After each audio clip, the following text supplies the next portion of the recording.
Hello, everyone in the room and online. Thank you for coming today for our fifth viral research meeting for 2023 on the topic Rethinking Trust in AI, Imaginaries, Habits and Ecologies. So we have our guest, Dr. Andrew Lapworth from UNSW Canberra, Australia. So I will be moderating today's session. My name is Priya and I'm a doctoral student at the IT Asia program, GSII. I'm also a research assistant at the B'AI Global Forum.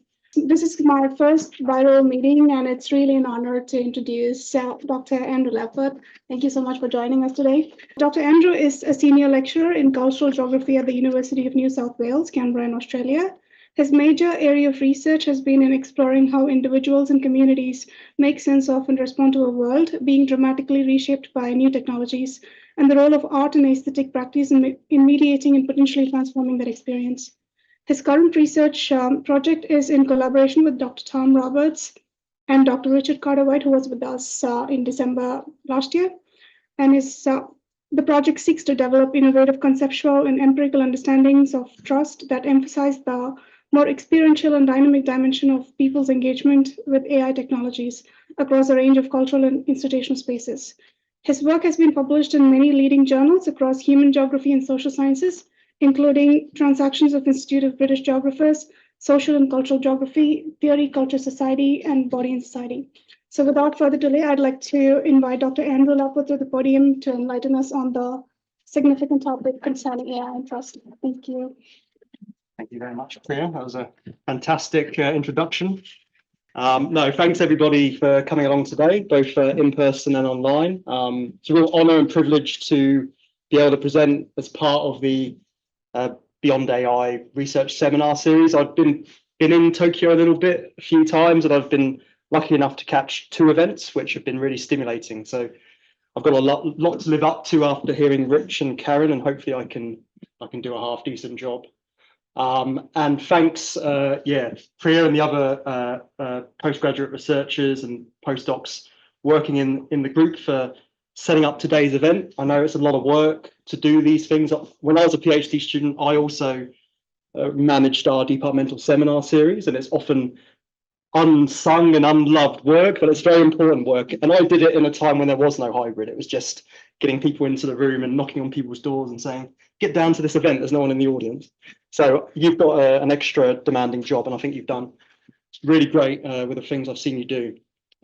So before I jump into the paper, I thought maybe I'd just give a little bit of context to where this is coming from. So the paper I'm going to present today comes out of an interdisciplinary project at UNSW Canberra, which was funded by just a very small startup grant.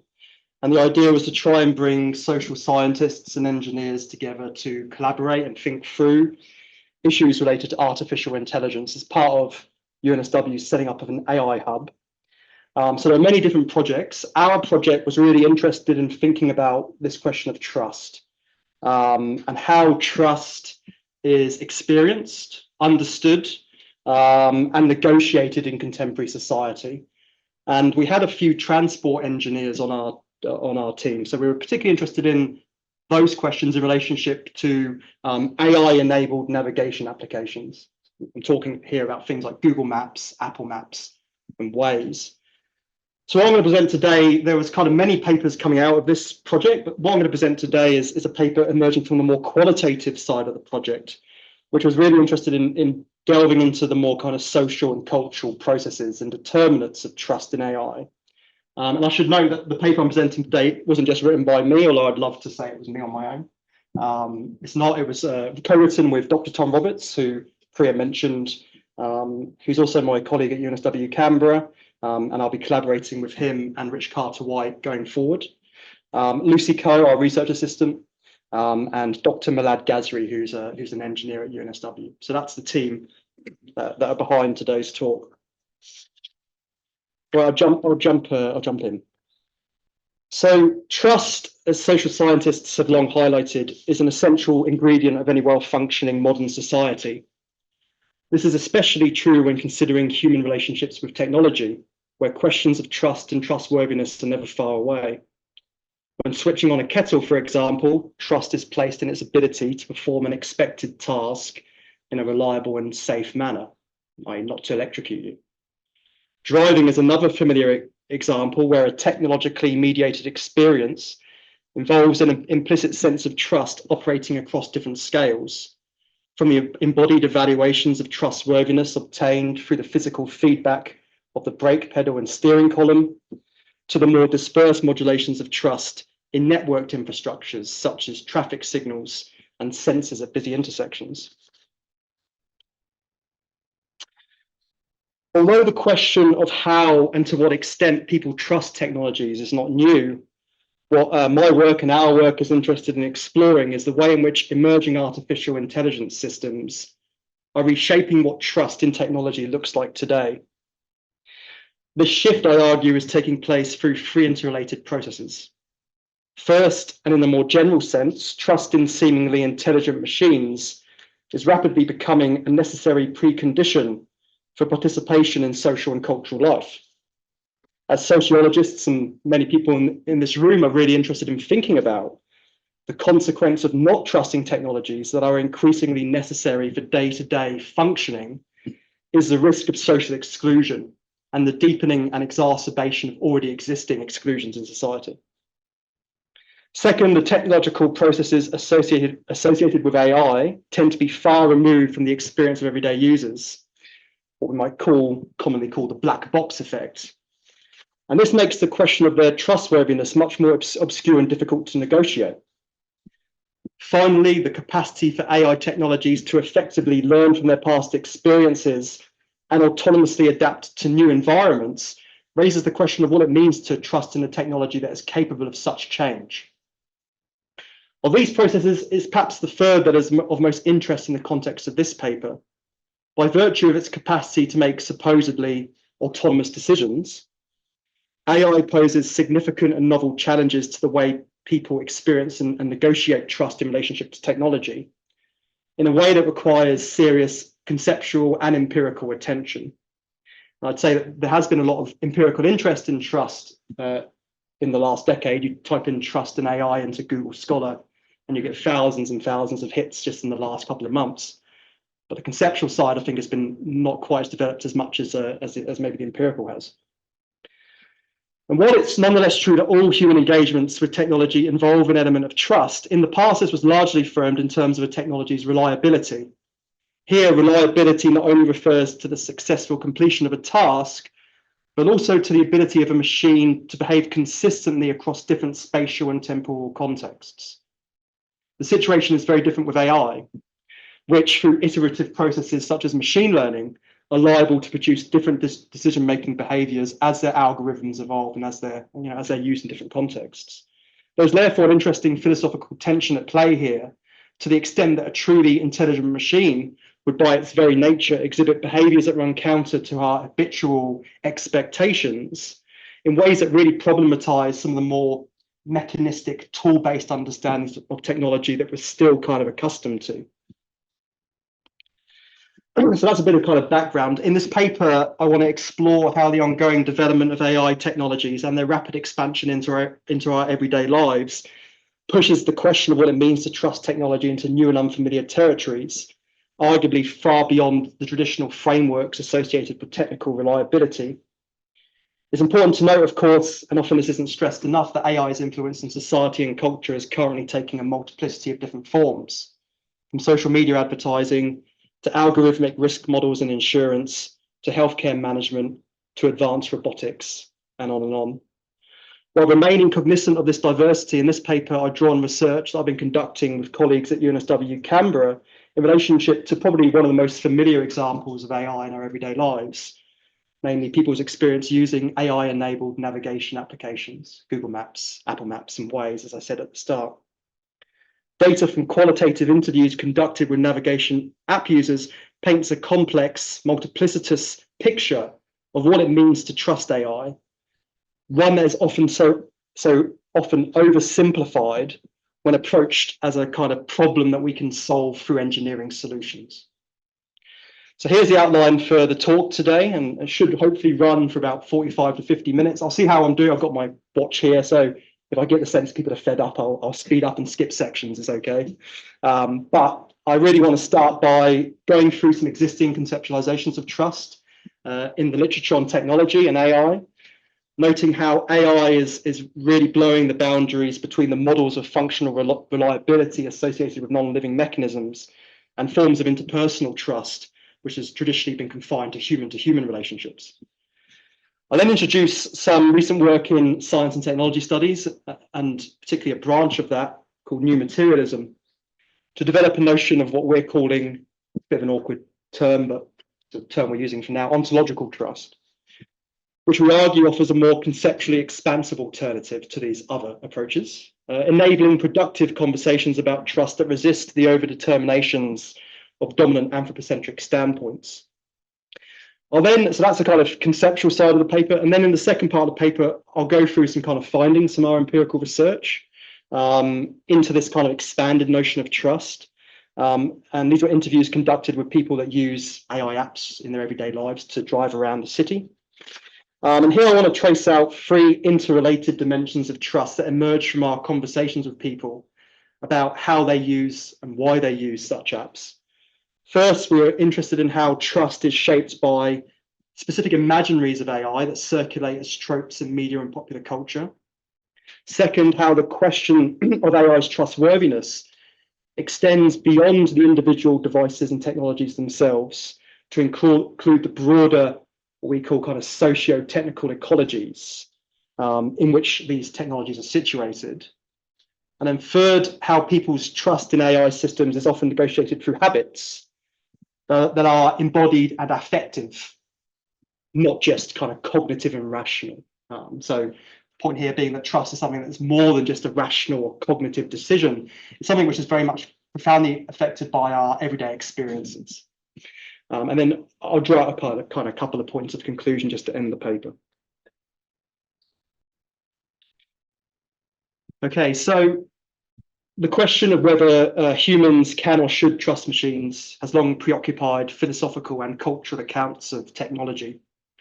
Responses to this question have tended to fall somewhere between optimistic visions of technology as a solution, a panacea to all of society's problems if we just used it properly, to full-blown fear and suspicion of technology's dehumanizing impacts. The issue of technological trustworthiness has gained increased urgency in recent years with the rapid expansion of AI into more and more areas of our contemporary world. Given growing anxieties around the uncertain risks and impacts that such technologies might introduce into our lives, government strategies and corporate strategies like the organization, the OECD, and their 2019 report, Principles of Artificial Intelligence, frequently invoke the language of trust, the discourse of trust, as vital to ensuring the future development of AI. In popular discussions, a trusting population is typically viewed as an essential condition for the widespread adoption and acceptance of AI. Conversely, public distrust of AI represents for governments and corporations a significant roadblock, something that, as Kruger and Wilson put it, is liable to curb AI's development and all the benefits it could bring. Now, Kruger and Wilson, I should know, are critical of that statement, but that's just where that line comes from.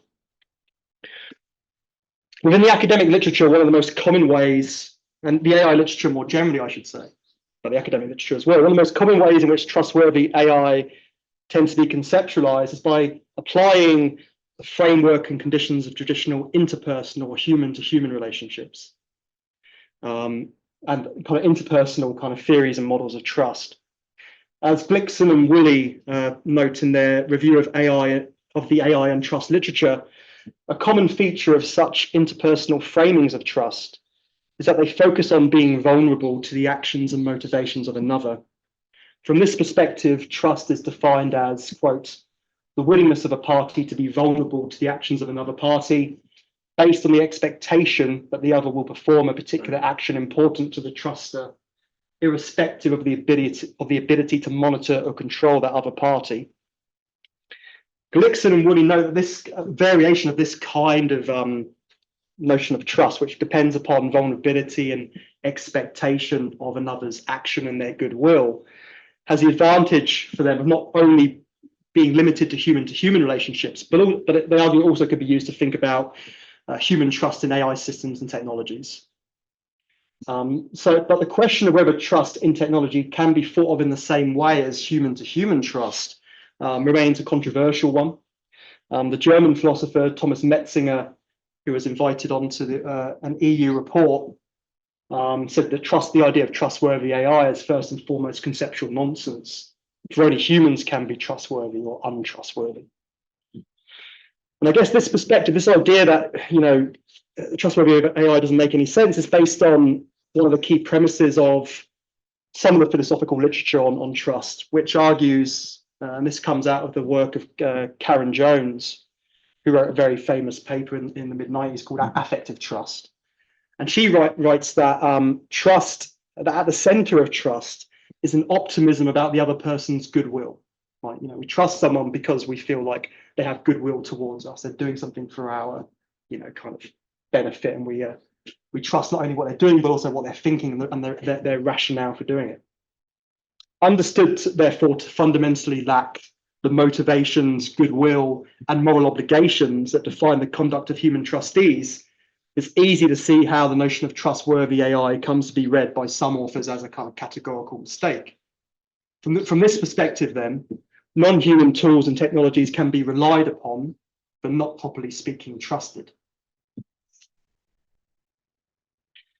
Such arguments also expand for some authors, like Zanotti et al. In a recent paper, as the undue anthropomorphization of AI agents.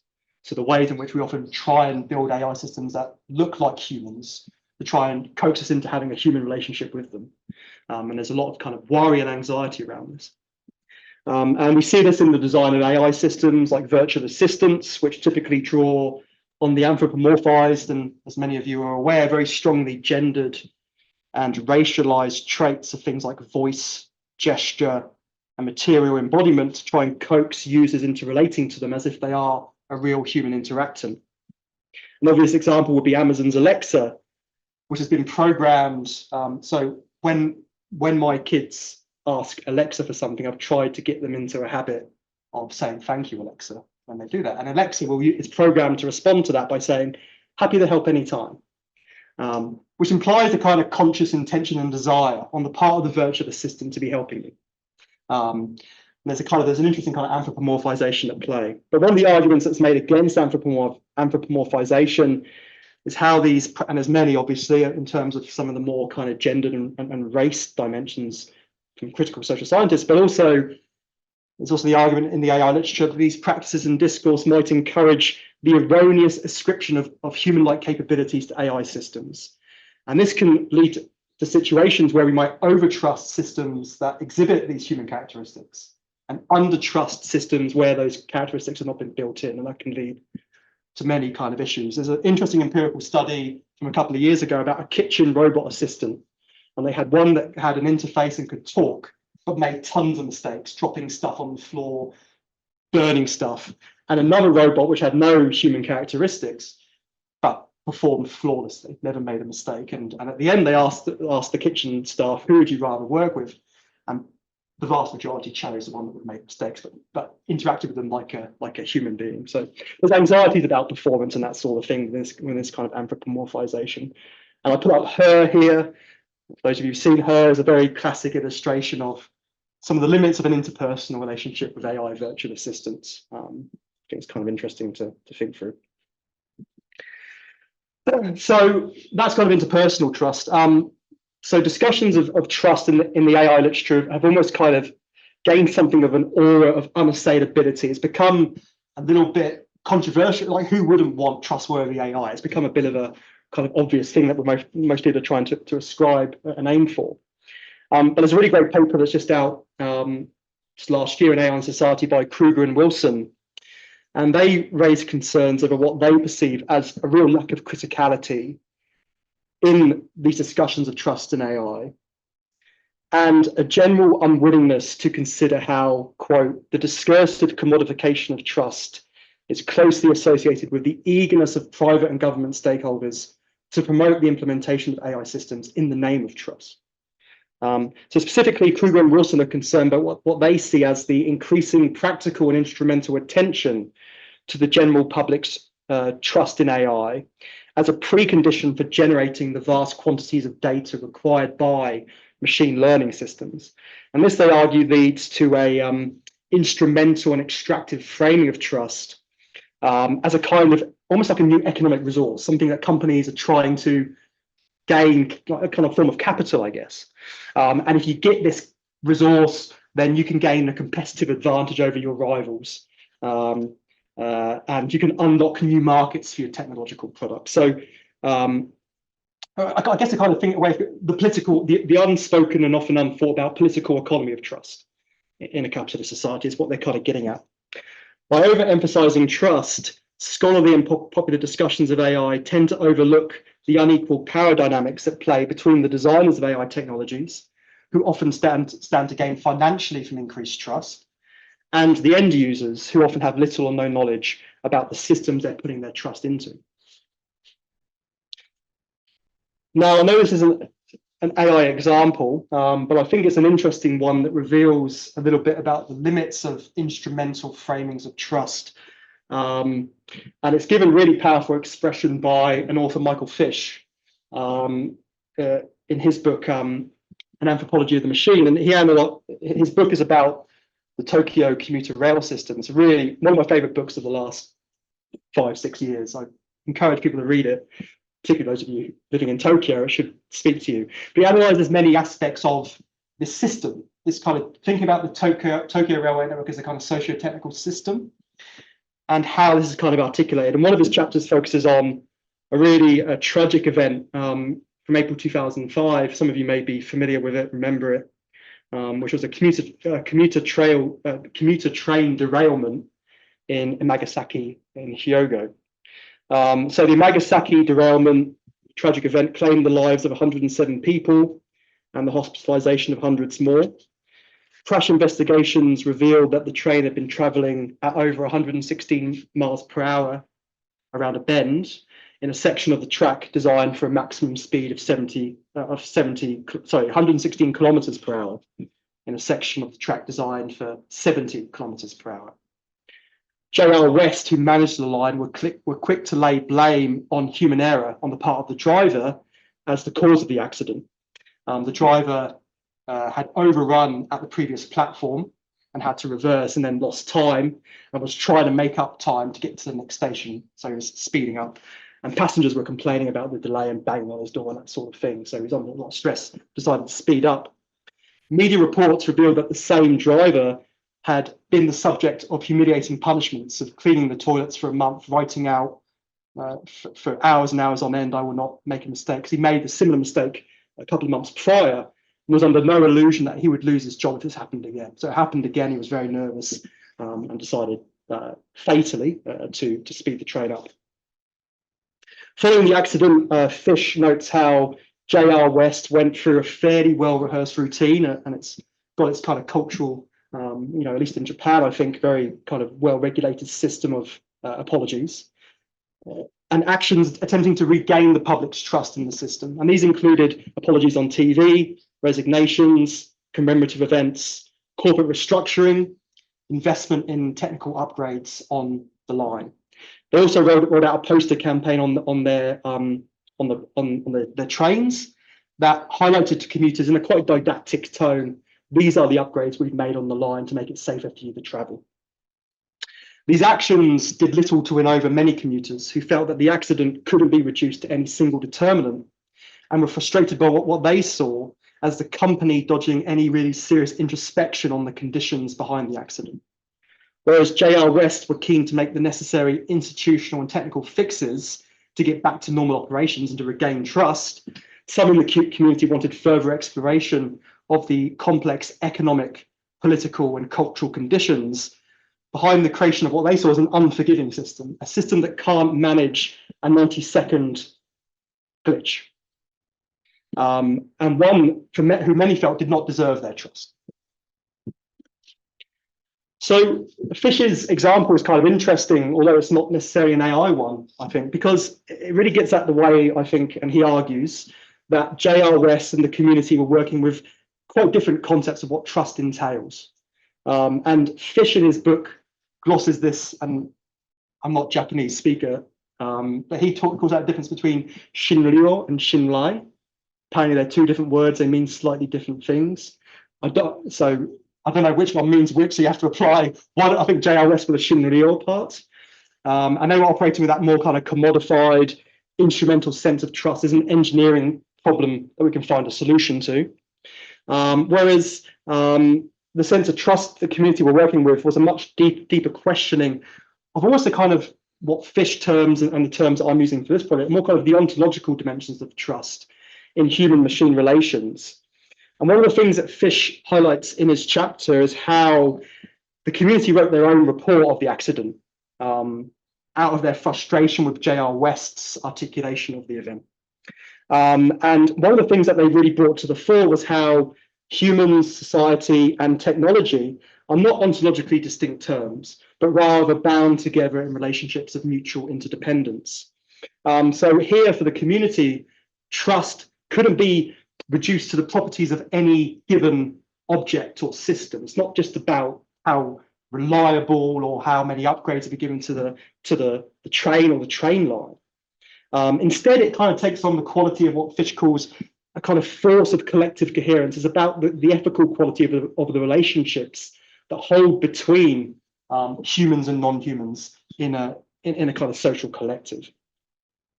And one of the things that Fish ends his book by arguing is that this more ontological notion of trust has some implications for how we imagine what makes a technology trustworthy. He ends the book with his kind of speculative quote, which I think is quite interesting. And he says that this is not simply about machines failing safely. Rather, it concerns the machine's capacity to remain in relationship with its human operators. A machine that can maintain a gap in order to remain in relationship with its human operators despite catastrophic conditions is a forgiving machine and thus a trustworthy machine. Such a notion of trust demands cultivating a different kind of relationship with technology as well as a different kind of technology. And I think that's a really interesting kind of set of lines about, what are the implications of this concept for how we think about the systems we build, if you're building systems, and a notion of a gap, that space and here he's glossing on the work of a philosopher called Gilbert Simondon, who talks about the idea of the margin of indeterminacy and how within human technology relations, there needs to be a space of become space for things to evolve. And often we're designing systems that remove the human from that system, the human in the loop, you could kind of call it. So he's kind of interested, in thinking about those kind of bigger questions about, okay, where do we go now with design? I haven't got an answer to that question in this talk, but it's just like something, maybe people can kind of think about. Or maybe there'll be some implicit answers in the talk, perhaps. So while remaining cognizant of the dangers surrounding both the anthropomorphization and the commodification of trust in contemporary AI discourse, I don't want to reject trust as a concept for understanding our relationships with AI. Instead, in following Fish, I want to ask how we might rethink trust in a different way. Think about it in more ontological terms, as something that exceeds the interpersonal and instrumental framings that have long dominated interpretations in the AI literature. To do this, I take inspiration from recent STS literature, which has really been interested in thinking about the material processes and often unconscious forces that shape how we think about and relate to technologies. And I argue that in beginning to kind of trace out this notion of ontological trust, I think it shifts the terrains of debate in at least three main ways. The first thing is, I think an ontological perspective forces us to rethink trust beyond the traditional coordinates of subject-object or subject-subject, presumed as already given and isolated terms. And the thoroughly relational nature of trust is something that's long been recognized in the sociology of trust literature. Lewis and Weiger in 1986 wrote a very famous paper which foregrounded what they termed the collective nature of trust. And they argued that from a sociological perspective, trust must be conceived as a property of collective units, groups, communities, collectivities, not of isolated individuals. And they carry on, this is their quote, being a collective attribute, trust is applicable to the relations among people rather than to their psychological states taken individually. Where an ontological perspective would push Lewis and Wygo's definition a bit further, is with this idea that this collective isn't just a human collective. It also includes material objects, non-human agencies that compose the socio-technical environments in which we think and act. So this collective is more than human from an ontological perspective. Araujo et al., another great paper from the last couple of years, know that a socio-technical approach forces us to consider how technologies like AI do not function in isolation, but are embedded in the context of particular societal, institutional, or organizational structures with their own mechanisms, incentives, power relationships, and roles in society. And as things like virtual assistants and navigation technologies reveal, AI is not something merely out there in the world, but rather it really does increasingly cut to the core of who we are as humans, cuts to the core of our identities, influencing and restructuring how we relate to others, how we define and understand ourselves, how we express ourselves, and through that affecting how we see the world around us and imagine what it could be. Second, an ontological understanding of trust pushes beyond cognitive frameworks that theorize trust as a kind of psychological property of the human subject. Trust is instead something that's always more than rational and more than cognitive. Mathieu and Hartley Muller, I've got all the references at the end of the talk so you can get them, don't have to write them down. Mathieu and Hartley Muller note that trust is never an individual or rational decision produced in a vacuum. It is instead something produced through the material intensities and affective forces of everyday experience that often fall below the thresholds of consciousness and representation, such that trust is as much an embodied and affective capacity as it is a kind of cognitive attitude. The importance of unconscious affect to trust building is, of course, not lost on the designers of AI systems. Companies will spend a lot of time experimenting with the tone of their virtual assistant and the accent they have. They'll play around with the packaging of an item, the metallic sheen, the tactility of the phone you're buying as means to kind of coax you and get your interest and desire towards it. So these affective elements often, strongly affect our relationship with technology. And they help us kind of engage with them and use them. But it's also experiences and intensities of affect, such as fear, suspicion, and dread, that can give rise to trust's undoing. So understood as an affective capacity, trust and distrust are things that are intensely felt by bodies, and often very intensely so.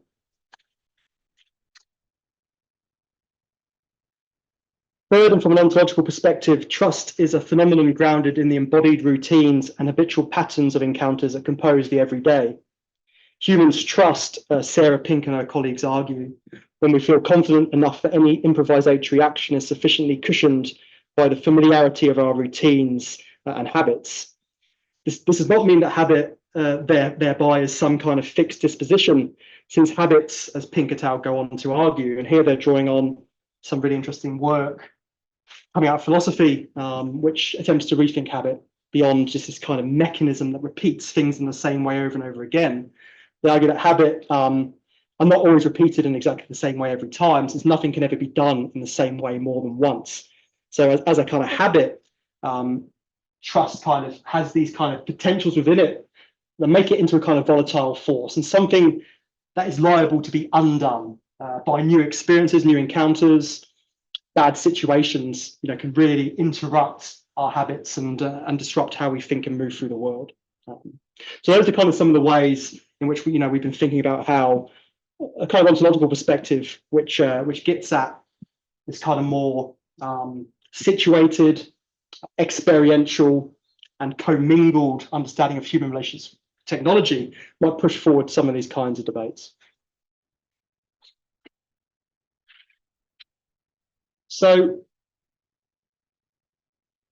what I want to do now is talk a little bit about some of the empirical work we did alongside some of this kind of conceptual review. And here I want to turn my attention to this kind of small scale project we did with navigation app users in Australia. And for this project, we interviewed 15 people, 9 women and 6 men, who came from a wide range of occupational backgrounds. Their ages ranged from 25 to 61. These were kind of in-depth, semi-structured interviews, so they lasted between about 45 to 60 minutes. And while it's a fairly small sample size, this kind of semi-structured, in-depth format really was quite helpful because it enabled us to get a real in-depth look at some of the nuances that shape people's engagements with these kind of everyday technologies. And we felt that these findings really generated some interesting perspectives on what it means to trust technology in an era of AI. What qualitative approaches make evident, and I know some of you in here are doing qualitative research, or maybe not too sure if you are, but I think qualitative approaches are very valuable to do, and I think we need to have more of them in AI research. But what qualitative approaches do, I think, is highlight that humans are inherently complicated creatures who hold many different and sometimes contradictory thoughts on AI.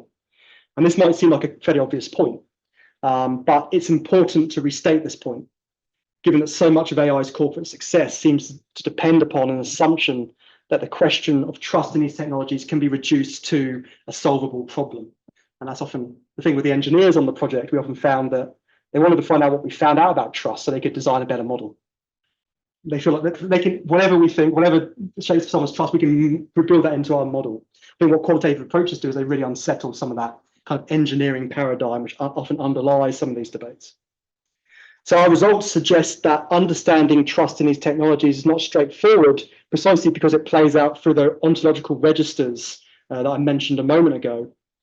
So rather than a contract that humans enter as rational agents, an ontological approach starts from the assumption that trust is something we find ourselves negotiating before we are fully cognizant of our rational intentions.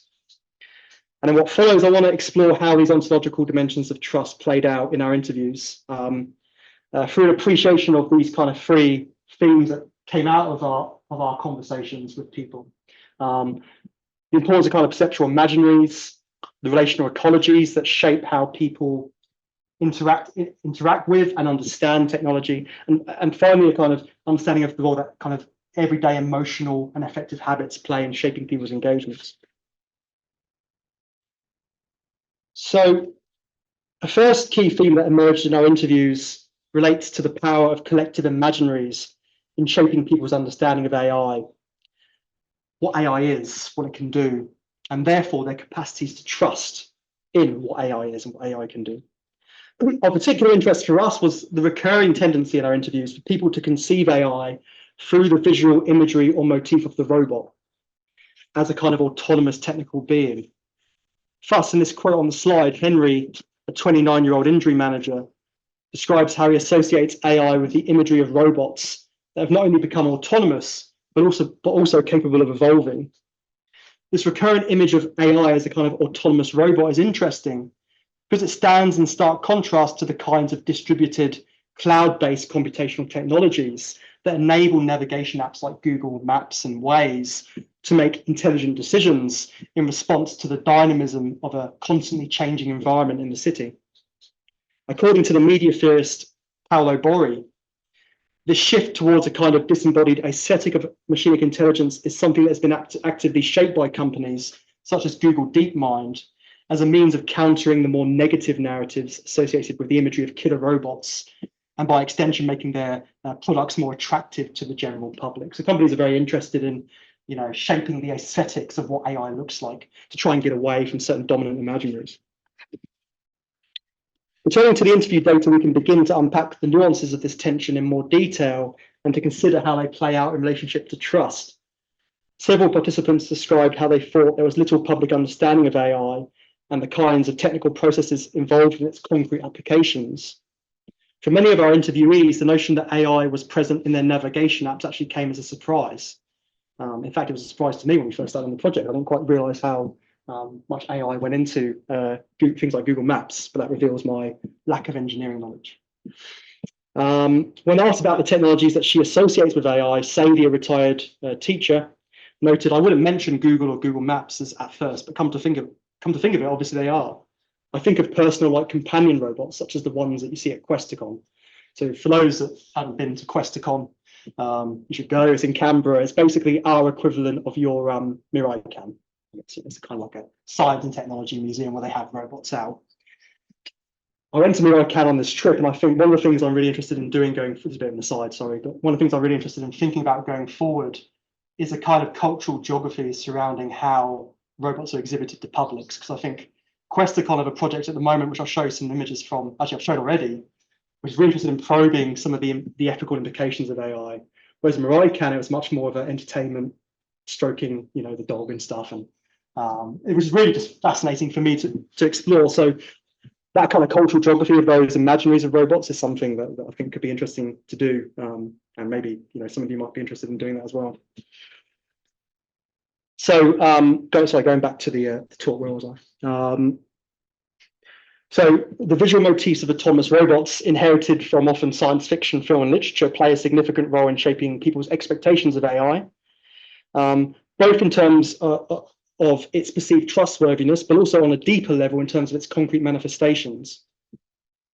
Actually, I've skipped over a bit there, but it's okay. So Molly, a 29-year-old community support worker, stated, "I feel like AI is a whole being, or I guess an electric person behind your screen." And it's basically like the same person behind every screen around the world, because it's mainly one purpose, one setup. It gets more and more intelligent with the more information it receives. Yeah, I feel like it's almost a person. What this interview kind of, and others like it, reveal is the tendency for people's expectations of AI to be shaped by the more speculative, fantastical image of a fully sentient machine, or what Natale and Ballatore referred to as the technological myth of the thinking machine that underlies so much of the discourse surrounding AI. The point I want to highlight, therefore, is that an understanding of the factors shaping people's trust in AI requires an ongoing sensitivity towards the various imaginaries of machinic intelligence that influence how these technologies show up and materialize as perceptible for people. So what do people think AI is, and how do these perceptions, these imaginaries materialize in our understanding? And this is particularly important at a time when the cutting edge of AI technology looks more like this than it does a robot at Mirai Can or Questacon. Interestingly, while our interviews revealed how the alluring imagery of an autonomous robot shaped how people perceive and encounter AI, at the same time, the way people talked about AI's trustworthiness also expressed a more networked or ecological conception of what these technologies are. This has implications for understanding how people negotiate trust in relationship to AI, for the simple reason that the thing being trusted, in this case, a Google map route for these people we're interviewing, is as much a socio-technical ecology as it is a kind of individual object or device. This interview extract on the slide sheds further light on what we're trying to get at with this notion of socio-technical ecology. These are quite cumbersome phrases. They have a background in the literature, but you know, they're about, you know, by ecology, I'm talking about the kind of the context or the set of kind of social cultural relationships that embed and produce the technology. So when asked to reflect on any negative feelings and fears that she associated with AI, Leah, a 33-year-old customer service consultant from Sydney, expressed concerns about data privacy. Implied in her response is a sense in which the interface with the app itself represents just one dimension of her relationship with AI, particularly when it comes to relationships of trust. Interestingly, Leah rationalizes this through the language of a contract that technology users implicitly agree to as a condition of using or benefiting from the intelligence built into apps like Google Maps. In her own words, it's just part of it. It's just part of the contract you enter into with these companies. It's perhaps not surprising that recent headlines in the Australian media relating to high-profile data leaks and cyber hacks also played a role in shaping how our participants thought about trust in relationship to AI. Ted, a 52-year-old stay-at-home parent from Sydney, noted that what's happened with Optus and Medicare, so the equivalent of like SoftBank and a health insurance company, which were hacked, and people's personal data was leaked on the dark web. So all of any claim they put out for a health condition in the past 20 years was available online for hackers. Massive issue in Australia, but I'm sure in Japan and other places you've had similar sorts of situations, but a very well publicized hack. And it came up in our interviews. And there was worry for Ted, he carries on in his quote, where people can get into people's accounts and things. There's a bit of distrust there. So you can see how these events really fed into and the kind of the the broader, socio-technical political environment really came to shape people's willingness to trust in these systems. So when approached through the lens of a socio-technical ecology, the task of understanding whether, why, and how people trust AI can no longer be limited to their relationship with the technologies themselves, as opposed to the individuated entities. And this kind of more distributed rendition of AI is something encapsulated by Kate Crawford in her great book Atlas of AI, which foregrounds the many materialities, histories, and power relations that make up what we casually refer to as AI. So in Crawford's own words, AI is a manifestation of highly organized capital, backed up by vast systems of extraction and logistics, with supply chains that wrap around the entire planet. All these things are part of what artificial intelligence is, a two-word phrase onto which is mapped a complex set of expectations, ideologies, desires, and fears. And I think this kind of sense of AI, I think, is something that, the work of social scientists and anthropologists like Kate Crawford, but also documentaries online and activist films have really been good at raising public's attention to, the global networks of AI and what really underlies them, to get away from this idea, both the artificiality of AI and the supposed intelligence as well, to really kind of critique and challenge that idea. In the case of our modest study, Crawford's words help us to grasp the sense in which our research participants' capacity to trust their navigation apps was only partly captured by the functional ability of these technologies to get them from A to B. For many, trusting AI also meant asking critical questions about the security of the servers tasked with storing their data, the motives of the human beings that designed them. Elon Musk and Jeff Bezos came up a lot in our interviews, these figures, and the reputation of the companies that stand to profit from their success. These less immediate dimensions of trust tend to lack the excitement or buzz associated with more philosophically speculative debates about machinic sentience. And for this reason, they often tend to be downplayed in public discourse. But people are aware, and these factors do come into shaping how they think about and relate to these technologies.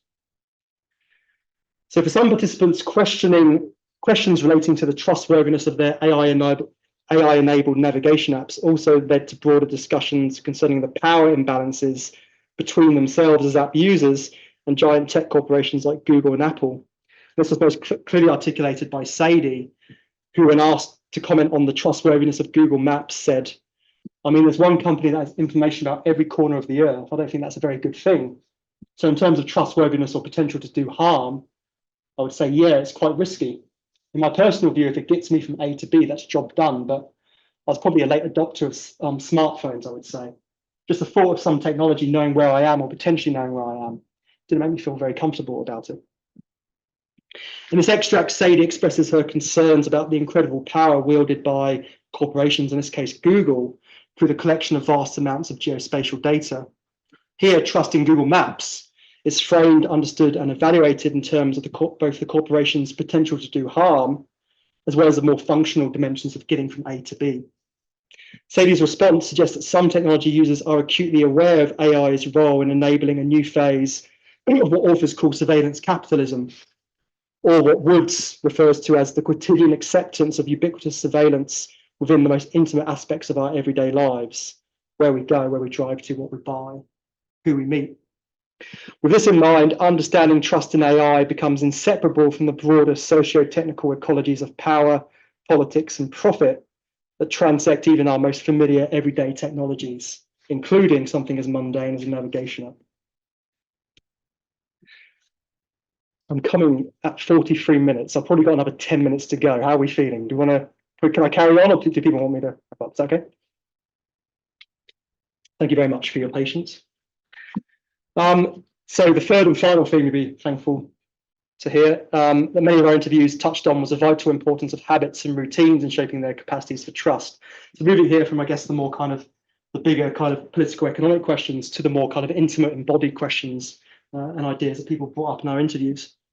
Conceptually, as Barbara Mistel has highlighted, trust and habit are intimately connected via their common roots in familiarity, past experiences, and risk avoidance. One of the interesting findings here was how our participants held a variety of different perspectives on the complex relationship between habit and trust. For some participants, like Robert, 55-year-old defence worker in the quote on this slide, It is his existing habits that serve as a kind of barrier to his willingness to trust in a new technology. He brings it down to the older generation not trusting these new devices and being set in their ways. It's a common kind of trope, which we often hear. This is something reinforced by Leah, who, in reflecting on anxieties around things like self-driving cars, I should note that the interviews didn't just talk about AI-enabled navigation apps. We also blew up a bit and talked about other aspects of AI. But she was here referring to and talking about self-driving cars. And she noted that I think people are nervous about relying on a machine because it's such a new concept and so foreign. It's almost like, can it work? What if it doesn't? And I think these quotes speak to, I guess, a traditional framing of habit as a kind of conservative force of life, one which severs the individual from its creative capacities to change in the wake of new encounters or new experiences. However, there's an alternate philosophical tradition of theorizing habit that conceives it ontologically as a dynamic force of change that makes future change possible. And these notions of habit highlight what might be termed habit's plasticity. So habit's capacity to change and evolve through our lives. And this is something that Elizabeth Gross, in a difficult philosophical paper, but a fantastic paper, talks about. She talks about this other sense of habit as that which brings about the capacity to bring about a new ability, the capacity to persist, thrive, change, and grow in the face of a world that is itself subject to endless and often random change. So habit doesn't just inoculize us against the new, it also is the means by which we navigate and negotiate our encounters with new things and change and adapt as we experience the world.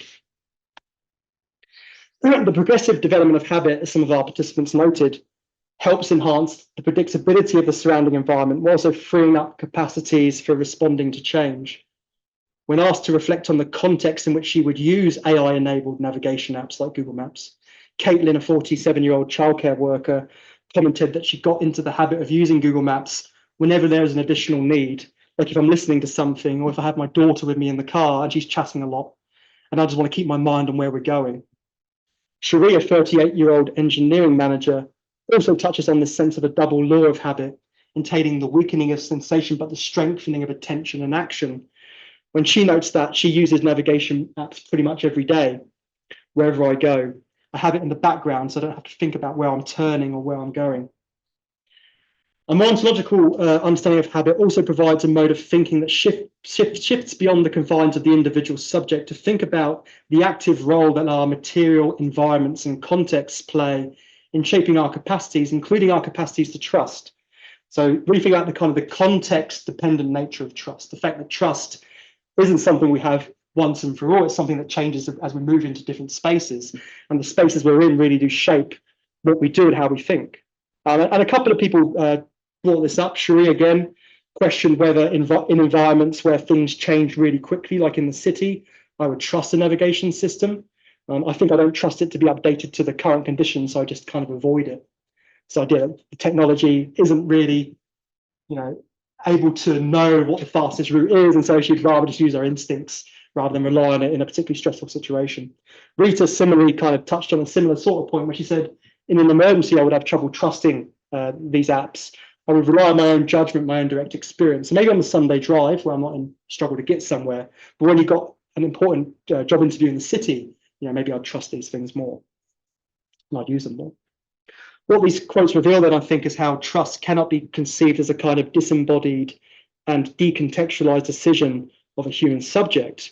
Against such simplistic conceptions, it is important to recognize how capacities to trust are always embedded in and structured by the habitual practices, meanings, and encounters that shape our everyday lives.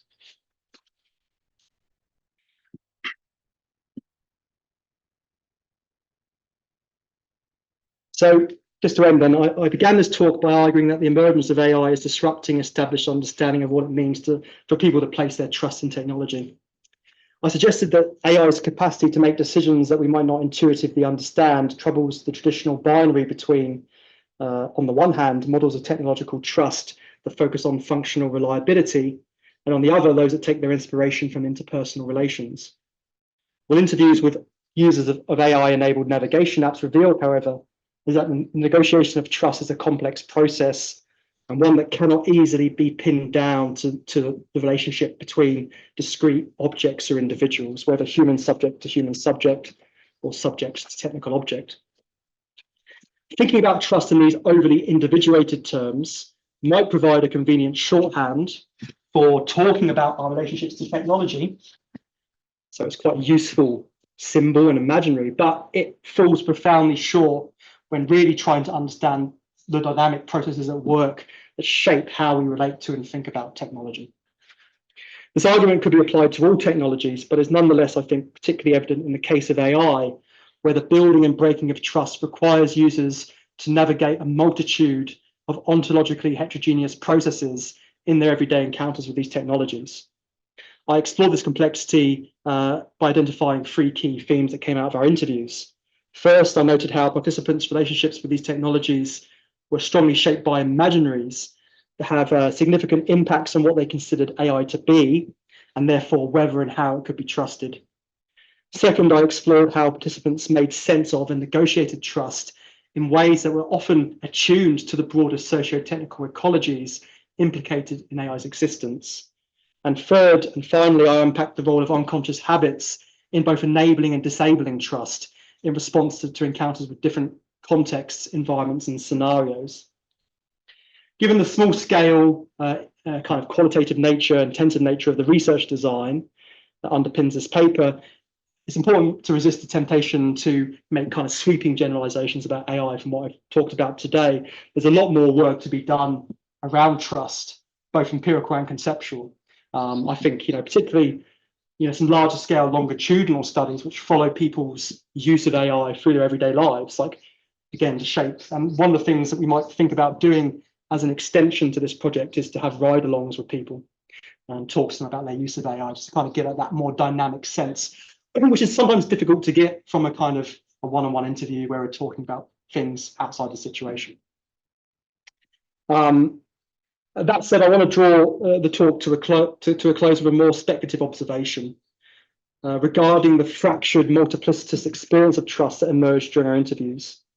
The tendency for participants to shift between imaginaries, ecologies, and habits when relaying their experience to us paints a picture of trust that could seem somewhat contradictory, especially from the standpoint of traditional humanistic approaches, which anchor trust in the figure of a trusting subject. Thus, for our participants, trust is shaped by culturally mediated imaginaries of AI, but it is also, without contradiction, a function of socio-technical ecologies, as well as being the outcome of embodied habits. Here, then, we see the fundamental limitations of anchoring trust in anthropocentric, static notions of interpersonal relations and human subjects. To fully capture the complexities of what it means to trust in AI, perhaps what contemporary discussions require more of is a much more complex and less coherent image of what the human is, or what we are.